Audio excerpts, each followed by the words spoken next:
নমস্কার বন্ধুরা, shine and বেকে আপনাদের সবাইকে স্বাগত।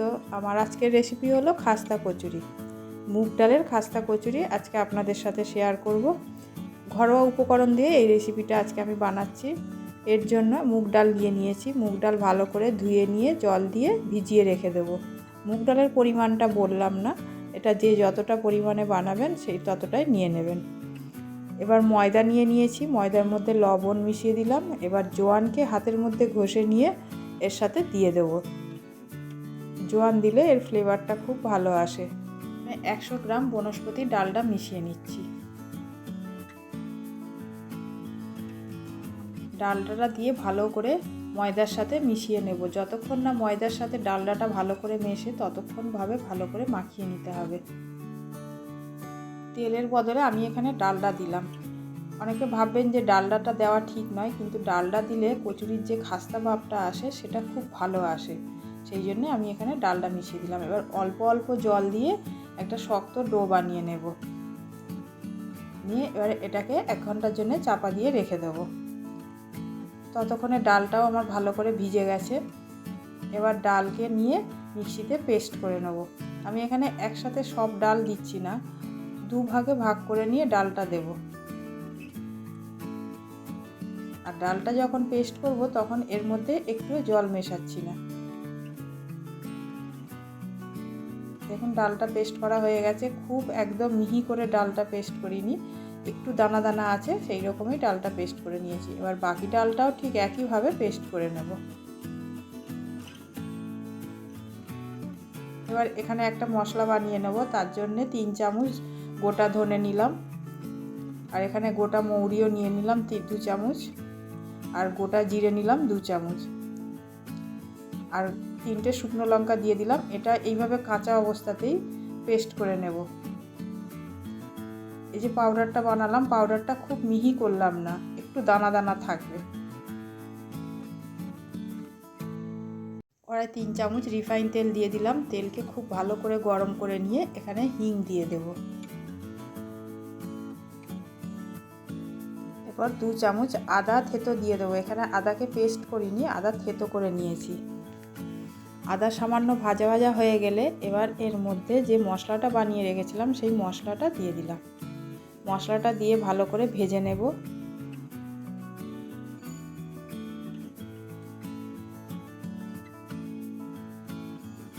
মশলাটা ভাজা হয়ে গেছে। এবার এর মধ্যে 1 চামচ ধনিয়া গুঁড়ো আর 1 চামচ জিরে গুঁড়ো দিয়ে দিলাম। দিয়ে আবারও একটু নাড়াচাড়া করে ভেজে নেব।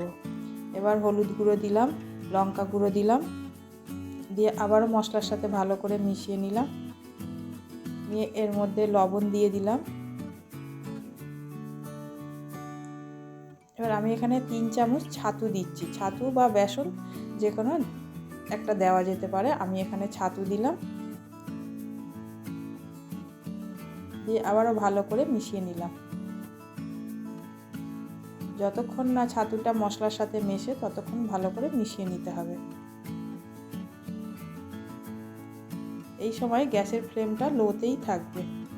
এবার এর মধ্যে পেস্ট করে রাখা ডালটাও পুরো দিয়ে দিলাম, দিয়ে ভালো করে মিশিয়ে নেব।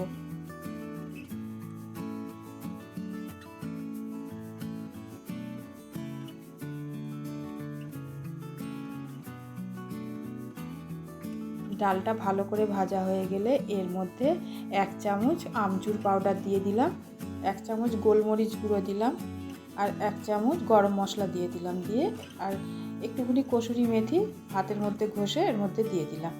দিয়ে ভালো করে ডালের সাথে মিশিয়ে নেব।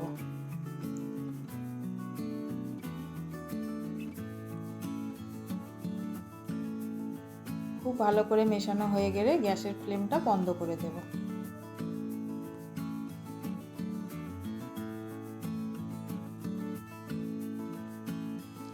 এবার যে ময়দাটা মেখে রেখেছিলাম সেইটাকে লেচি বানিয়ে নেব। আর বন্ধুরা, আমি এর মধ্যে কাঁচা লঙ্কা থেতো করে দিয়েছিলাম, সেটা আমার দেখানো হয়নি, কিন্তু একটু কাঁচা লঙ্কা থেতো করে দিলে খুব ভালো হয়। এবার যেরকম আমরা পিঠে বানাই সেরকম খোল বানিয়ে নিয়ে এর মধ্যে ডালের পুরটা দিয়ে দেব। দিয়ে এই মুখটা খুব ভালো করে মুড়তে হবে। মুখ যদি একটু খোলা থেকে যায় তাহলে তেলে ভাজার সময় ফেটে যেতে পারে। সেই জন্য এভাবে পেঁচিয়ে পেঁচিয়ে নিয়ে উপরের অংশটা কেটে নেব, কেটে নিয়ে ভালো করে সব কটা কচুরি তৈরি করে নেব।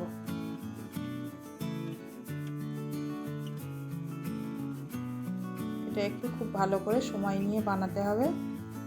দেখুন এইভাবে আমি সবগুলো বানিয়ে নিয়েছি। উনুনে কড়া বসিয়ে নিয়ে কড়াই রিফাইন তেল দিয়ে দিয়েছি। এই সময় গ্যাসের ফ্লেমটা একদম লোয়ে রেখেছি। তেলটা একদম হালকা গরম হবে, সেই অবস্থায় এইগুলোকে তেলের মধ্যে দিয়ে দেব।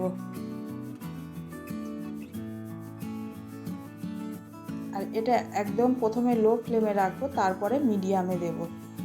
এটা একদম হাই ফ্লেমে ভাজা হবে না। হাই ফ্লেমে ভাজলে উপর থেকে লালচে হয়ে যাবে, কিন্তু ভিতরটা একদম কাঁচা থেকে যাবে। এতে একটু সময় নিয়ে আস্তে আস্তে উল্টে পাল্টে ভাজতে হবে। ভাজলে তবে এর পাপড়িগুলো খুব সুন্দর আসে। এই খাস্তা কচুরির রেসিপিটা আপনাদের কেমন লাগলো অবশ্যই জানাবেন। আর আপনারা বাড়িতে এইভাবেই ট্রাই করবেন। একটু সময় লেগেছে ঠিকই, কিন্তু খেতে খুব ভালোই লাগে। আর বাড়িতে যদি এই কচুরি বানানো যায়, বাচ্চা বড় সবাই খুবই ভালোবাসবে। কচুরিগুলো খুব সুন্দরভাবে ভাজা হয়ে গেছে আর ফুলেছেও, দেখুন কত সুন্দর। এবার এক এক করে সব কচুরিগুলোকে তুলে নেব।